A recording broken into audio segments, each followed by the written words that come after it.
Hi guys! So, galing akong practice kanina. Mga kakarating ko, mga around 7 o'clock.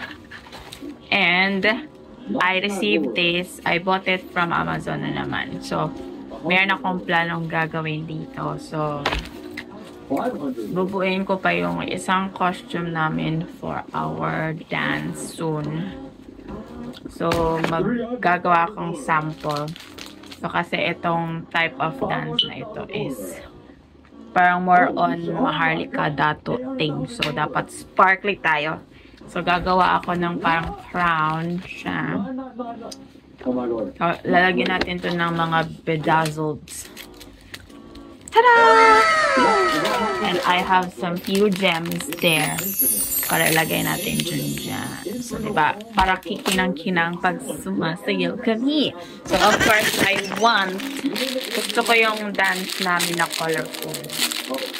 So, bumili din ako ng few lang na nito.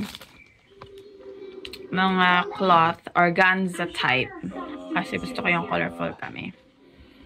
So, plan ko is gawin ko siyang parang ganyan sa hair. Diba? So, of course, nakaganon yung hair namin. Basta ganyan siya. And, titingnan ko kung bagay ba.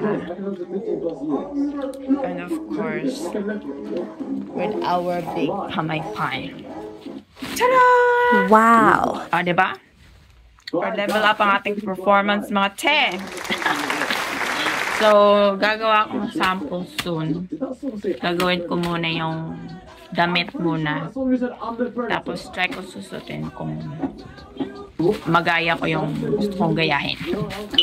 So, hihintayin ko muna ang pair nito kasi isa lang yung binili ko. Kasi, ito sana yung gagamitin kong pang transition makeup ko. Pero, naisipan kong gamitin na lang ito sa aming dance costume soon. So, yan. Tapos i-introduce ko kung nagustuhan nila. Di go. Push tayo. Gawa tayong marami. So, for now, gawa muna tong prototype. So, ayun lang guys. Thank you sa panonood. And see the results soon. O, diba? Gawa akong makulay na costume for our dance.